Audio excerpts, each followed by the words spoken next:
반갑습니다. 오늘은 욥기 26장 말씀을 함께 나눌게요. 1절 말씀을 읽고 나누며 시작을 합니다. 욥이 대답하여 이르되 내가 힘없는 자를 참 잘도 도와주는구나. 기력 없는 팔을 참 잘도 구원하여 주는구나. 지혜 없는 자를 참 잘도 가르치는구나. 큰 지식을 참 잘도 자랑하는구나.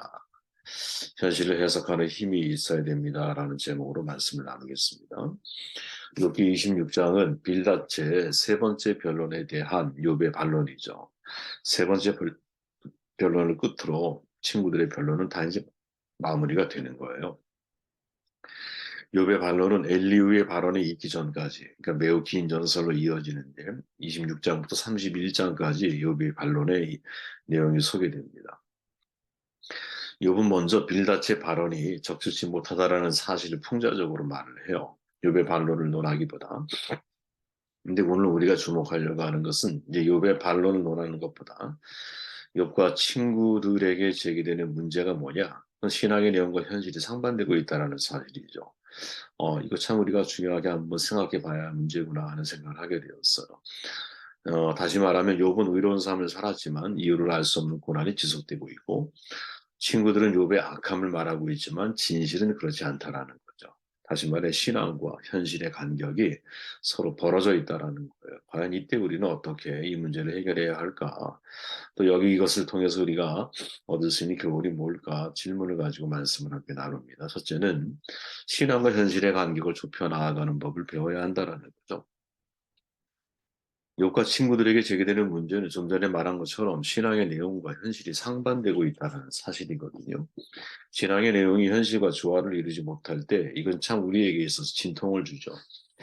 자신의 현실적 경험을 성경으로 도무지 해석할 수 없을 때가 있어요. 저도 있고 여러분도 아마 있을 거예요. 앞으로도 있을지도 모릅니다. 분명 믿음의 내용은 중요하죠. 그러나 올바른 믿음의 내용을 내가 가지고 있음에도 불구하고 나의 어떤 현실적인 삶은 전혀 상반된 일이 벌어지기 시작할 때 혼선이 오는 거죠. 다시 말하면 이렇게 살았어. 근데 현실은 전혀 거기에 대한 말씀의 결과가 나에게 주어지지를 않아. 바로 이 현실과 신앙 사이의 간격에서 오는 갈등들은 신앙인들이 가장 넘어서기 어려운 매우 참 중요한 문제가 아닐까 하는 생각을 해보게 된 거예요. 현실이란 추상적인 개념이 아니거든요. 실제 내가 삶에 지금 직면하고 있는 것을 말하는 거예요. 욥의 신앙은 하나님을 경외하는 삶으로 표현되었지만 욥의 현실은 겹치는 고난으로 점철되고 있잖아요. 이 신앙과 현실 사이의 갭, 이 갭이 점점점 격차가 벌어지기 시작을 하면 당연히 그 속에서 우리는 신앙의 누수 현상을 경험하게 될 수밖에 없는 거죠. 윤옥한 박사, 국민대 교수죠. 실천 신학을 하신 분인데 이분이 이런 말을 해요. 기독교 신자들이 가장 많이 말하는 것 중에 하나가 뭐냐? 모든 것은 하나님의 뜻이다라는 거예요. 여러분 이런 말 들으면 신경질 날 때 있지 않아요? 하지만 이 말은 피해를 보는 입장에서는 매우 받아들이기 어려운 문제입니다. 성경에 드러난 하나님의 뜻은 분명하죠. 그러나 드러나지 않은 하나님의 뜻을 찾기는 어렵습니다. 100% 공감하죠, 여러분. 성경에 드러난 하나님의 뜻은 너무나 분명하기 때문에 고민할 게 없는데 지금 욥의 상황처럼 드러나지 않는 하나님의 뜻을 찾는다는 것. 그런데 그런 상황에 직면한 사람들을 향해서 모든 것은 하나님의 뜻이에요라고 말을 한다면 그 말이 먹히겠습니까? 드러나지 않은 하나님의 뜻을 찾는 것은 매우 어렵죠. 예를 들어 뜻하지 않게 발생하는 사건과 사고, 자연재해 같은 경우, 또 우리가 과거로 돌아갈 필요는 없지만 우리는 겪어보지 않았지만 6.25 시대를 겪었던 사람들, 전쟁의 폐해를 겪었던 사람들, 세계대전을 겪었던 사람들, 이런 사람들을 우리가 접하게 될 때 과연 쉽게 우리가 말할 수 있을까요? 이런 사건들을 하나님이 하신 것인지 하나님이 하지 않으신 것인지, 만약에 하나님이 하셨다면 왜 그렇게 하셨는지, 하나님이 하지 않았다면 이 사건을 통해서 주님께서 우리에게 주시는 메시지가 무엇인지, 이런 모든 사건들을 나와 연관 맺을 때 하나님의 뜻을 찾는다라는 것은 대단히 어렵다라는 거죠. 그런데 문제는 이런 사건들이 우리 주변에 너무 자주 쉽게 일어난다라는 거예요. 그죠? 이 윤옥한 박사는 하나님의 뜻이 숨어 있는 것은 그분이 영원한 목적을 이루기 위해 일하는 방식을 우리에게 주어진 순간에 이해하지 못하기 때문이다. 이렇게 말하면서 하나님의 뜻을 세 가지가 있다. 이 세 가지를 우리가 이해해야 한다라고 말을 해요. 저는 많이 공감하는데 하나님 본래의 뜻이 있어요. 상황적인 뜻이 있어요. 그리고 궁극적인 뜻이 있다라는 거죠. 하나님 본래의 뜻은 사람들에 의해 또는 상황에 의해서 이루어지지 않을 수 있어요. 하나님 본래의 뜻이. 환경과 혹은 상황과 사람들에 의해서. 그러나 궁극적인 뜻은 반드시 이루시는 분이라는 거죠. 여러분, 이런 믿음이 저와 여러분들에게 있기를 바라요. 세월호 사건을 예로 들면서 이렇게 말해요. 세월호 사건은 하나님의 궁극적인 뜻을 이루기 위하여 하나님이 만든 것이 아닙니다. 그잖아요. 사람이 만든 거잖아요. 하나님의 뜻을 이루기 위해 세월호 사건을 하나님이 주관하셨다고 해석하는 것은 크게 잘못된 겁니다. 인간들이 저지른 죄악 때문에 하나님 본래의 뜻을 이루지 못하였지만 인간들이 저지른 죄악으로 이미 발생한 사건을 통해서 하나님은 그 상황을 역이용하셔서 하나님의 궁극적인 뜻을 이루어 가십니다. 야, 이런 믿음이 우리 가운데 있어야 한다는 거죠. 하나님 본래의 뜻이 있지만 이 뜻을 누가 상황과 사람들에 의해서 뜻이 왜곡될 수 있어요. 그러나 하나님의 궁극적인 뜻, 하나님의 나라를 이루어 가시고 하나님의 궁극적인 목적을 성취해 나아가시는 것은 절대로 변개함이 없이 그것은 반드시 이루어 가신다라는 믿음이 우리 가운데 있느냐. 저는 여러분 이 현실과 신앙의 갭을 이해하는 데 있어서 요엘서 이상이 우리에게 매우 중요한 어떤 모형론처럼 이제 내용을 제시한다고 저는 생각을 하는데 요엘 2장에 보면 여러분 메뚜기 떼가 등장을 해요. 추수 때가 되었어요. 근데 메뚜기 때가 지나가면 아무것도 남지 않잖아. 흔적도 없이 다 앗아가 버렸어요. 그 다음 상황이 새롭게 나아지는 것도 아니야. 사람들은 망연자실해졌죠. 하나님 도대체 무엇을 하는 건지, 이 상황에 대해서 어떤 생각을 갖고 계신지 전혀 알 수 없는 신앙의 무기력증에 빠져버려요.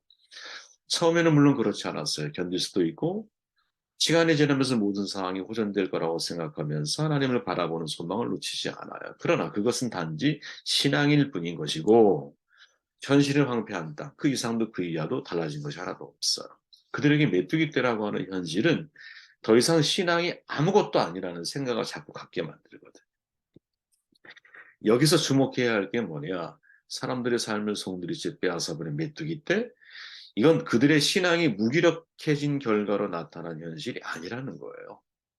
이 무슨 말이냐면 신앙에 문제가 있기 때문에 메뚜기 떼를 만난 게 아니라 신앙은 문제가 없었어. 건강하게 잘 지내고 있었어. 그런데 메뚜기 떼로 인하여 오히려 신앙이 무기력증에 빠지게 되는 현상들을 지금 요엘서 2장이 우리에게 소개해주고 있다는 거죠. 우리 모든 믿는 사람들의 중요한 신학적인 전제가 있죠. 그게 뭡니까? 하나님은 자기 백성에게 가장 좋은 것으로 가장 선한 것으로 베푸시기 기뻐하신다. 원하신다. 우리 이런 믿음이 있잖아요. 그렇다면 이 메뚜기 떼라고 하는 현실은 뭘까? 메뚜기 떼는 말 그대로 벌어진 일이죠. 이것은 물리적이고 자연적인 현상인 거예요. 지금도 세계 곳곳에서 일어나는 일들이거든요. 페루, 중국, 메뚜기 떼가 밀어닥치는 일 너무나 많이 있죠. 어떤 사람은 지구온난화 때문에 이런 일이 벌어진다라고 말을 하기도 해요. 그런데 온난화가 벌어지기 전 과거에도 사실은 이런 일이 있었고 지금도 이런 일들이 있는 거거든요. 메뚜기 떼는 여러분 징계의 수단이 아니라 그냥 이스라엘 백성이 그 땅에서 겪게 된 현실 그 자체라는 사실을 주목해야 하는 거거든요.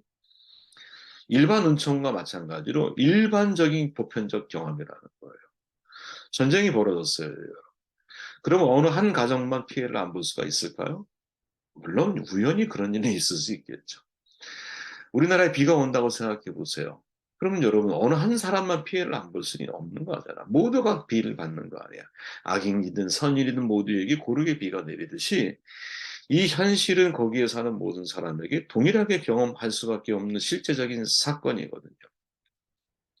그리스도인이라면 적어도 다른 사람들보다 나은 삶을 산다거나 반대로 내가 지금 이 고통을 당하는 것이 내가 뭘 잘못해서 그런 거라고 하는 고민에 빠지게 되거든. 근데 그러면 안 된다라는 거죠. 모든 일을 하나님과 연관지어 생각하는 것은 옳지만 거기에 드러나지 않을 함정이 있을 수 있다는 거예요.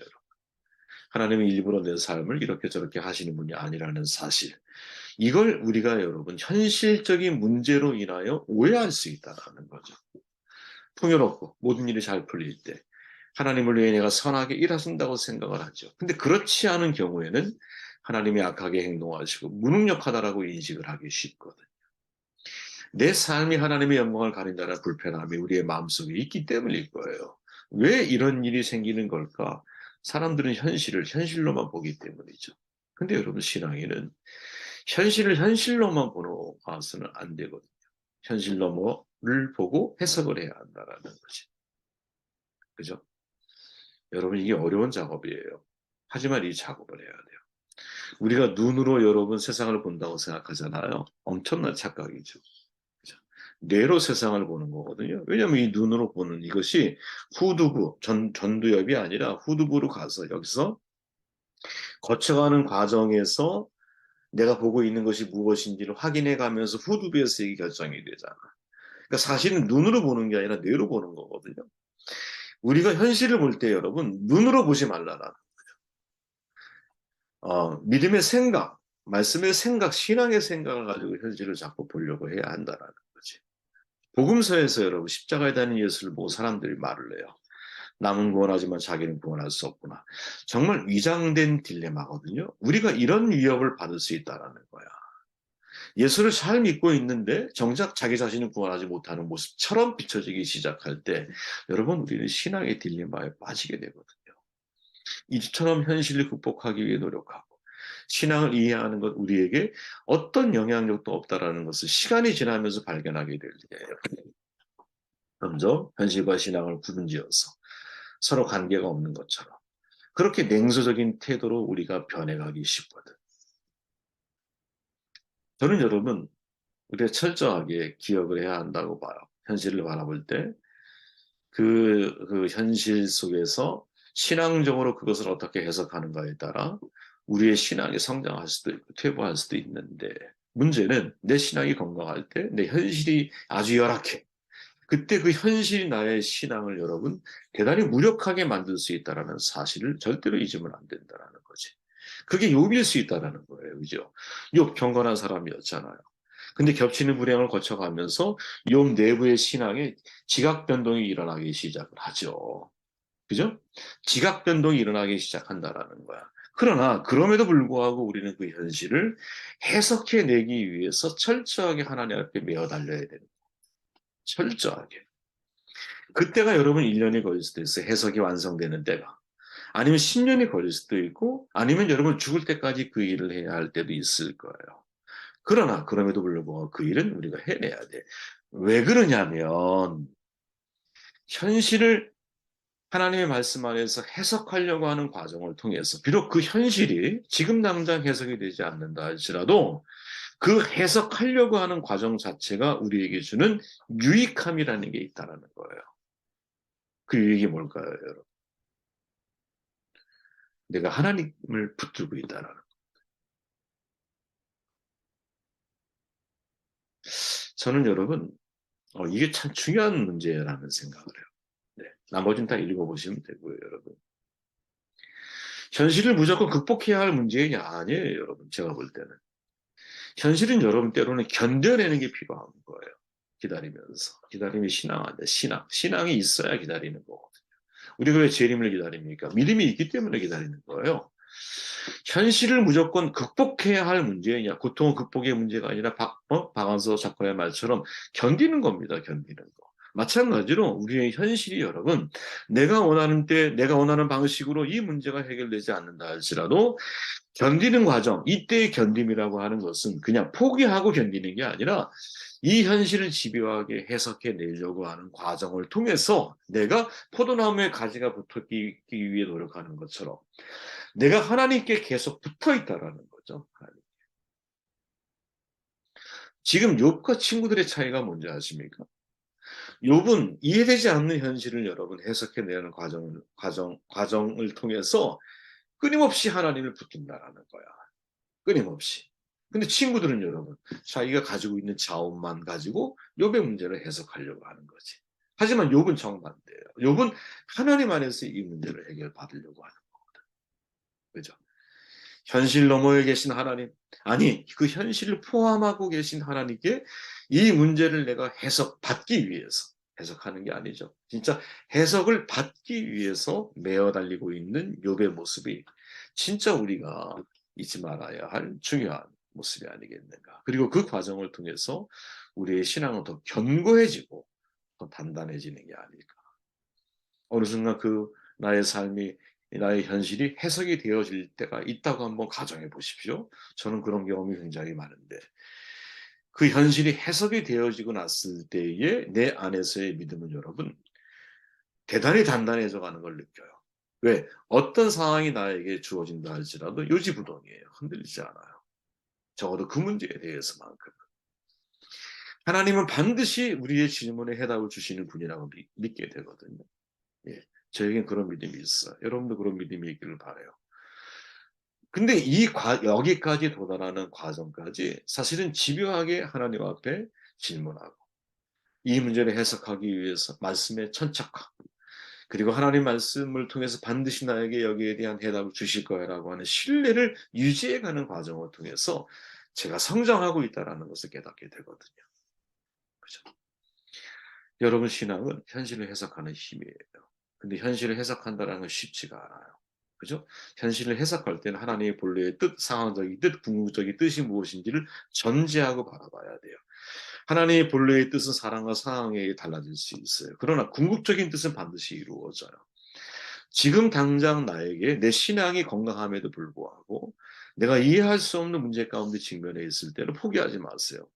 그것이 나의 신앙을 약화시킬 수 있지만 그럼에도 불구하고 하나님 안에서 이 문제에 대한 해석을 위해서 집요하게 매달리는 사람이 되십시오.